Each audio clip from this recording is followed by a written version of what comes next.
안녕하십니까? 성경이 말한다 찾아오신 청취자 여러분, 오늘도 예수님 안에서 복된 하루 되시기를 기원합니다. 오늘 다니엘 강해는 다니엘서 제8장의 두 번째 강의로 심히 커진 작은 뿔에 대한 계시에 대한 주제입니다. 다니엘 8장 5절로 8절, 내가 생각할 때 한 수염소가 서편에서부터 와서 온 지면에 두루 다니되 땅에 닿지 아니하며 그 염소 두 눈 사이에는 현저한 뿔이 있더라. 내가 본즉 그것이 수양에게로 가까이 나아가서는 더욱 성내어 그 수양을 쳐서 그 두 뿔을 꺾으나 수양에게는 그것을 대적할 힘이 없으므로 그것이 수양을 땅에 엎드러뜨리고 짓밟았으나 능히 수양을 그 손에서 벗어나게 할 리가 없었더라. 수염소가 스스로 심히 강대하여 가더니 강성할 때 그 큰 뿔이 꺾이고 그 대신에 현저한 뿔 넷이 하늘 사방을 향하여 났더라.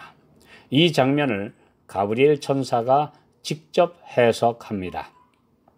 21절 22절, 털이 많은 수염소는 곧 헬라 왕이요 두 눈 사이에 있는 큰 뿔은 곧 그 첫째 왕이요 이 뿔이 꺾이고 그 대신에 네 뿔이 났은즉 그 나라 가운데서 네 나라가 일어나되 그 권세만 못하리라. 그리스는 스스로 염소신 주피터 아몬의 자손이라 주장했고 동전에도 염소를 그려 놓았습니다. 발이 땅에 닿지 않는다는 표현은 신속하게 정복하는 모습을 말하고 있으며 큰 뿔인 알렉산더와 그의 사후에 네 나라로 분열될 것을 정확하게 예언했습니다. 세계 역사는 성경 예언의 확실함을 증거합니다. 세계사의 비범한 존재인 알렉산더를 기술함으로 예언의 정확한 시간과 장소와 역할 등을 알 수 있게 해 주셨습니다. 이런 역사주의 해석이 올바른 예언 해석임을 확인하게 됩니다. 아무 때에나 마구잡이식으로 적용하는 예언 해석은 뿌리와 근거가 없는 억지로 푸는 적용 방식입니다. 사도 베드로도 베드로후서 3장 16절에 성경을 억지로 풀다가 스스로 멸망에 이르는 것에 대해 경고합니다.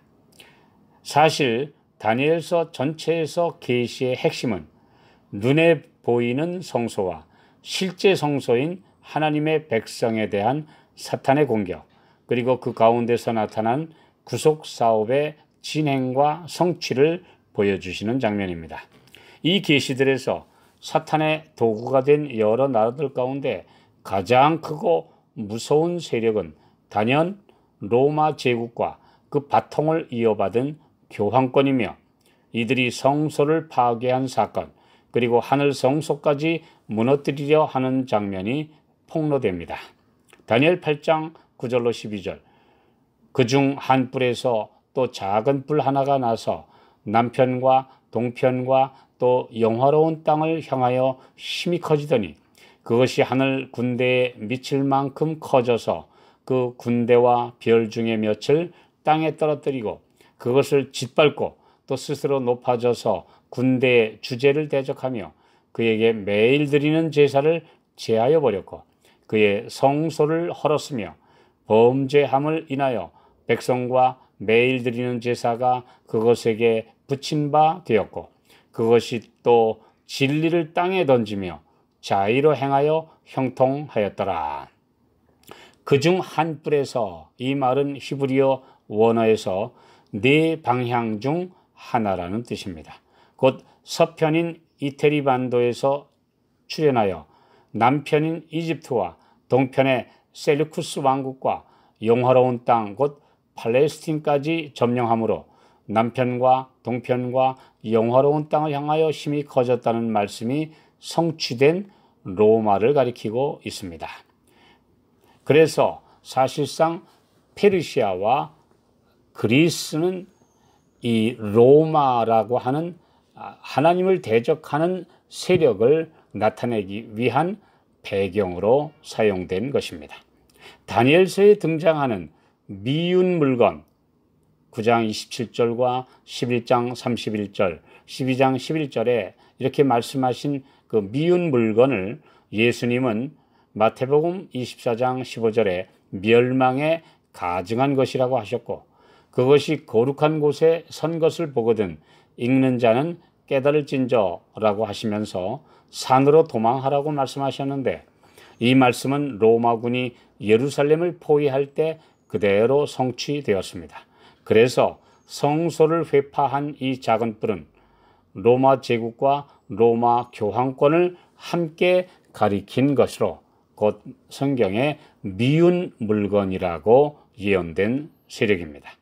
다니엘 7장과 달리 무서운 짐승으로 표상된 로마에 대한 내용과 다르게 그리스에서 작은 뿔로 직행한 것은 로마 제국과 교황 로마를 사실상 하나로 취급한 것입니다.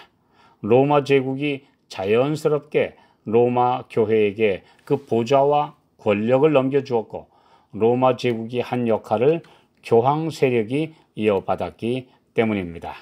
이런 사실들은 이미 8장의 해석에서 말씀드렸기 때문에 간단하게 설명하고 넘어갑니다. 로마 제국의 콘스탄틴 황제는 한창 위세를 떨치던 330년 수도를 동방인 터키의 콘스탄티노플로 옮겨가면서 모든 권력을 로마 감독에게 넘겨주었고, 그는 결국 교황이 되어 온 유럽을 통치하게 되었습니다. 제국 로마는 교황 로마로 형태만 바꾸어 1400여 년간 그 영역 그대로 통치한 셈입니다. 다니엘 8장에서 수양은 강대하더라, great이라고 그랬고, 수염소는 심히 강대하여 very great.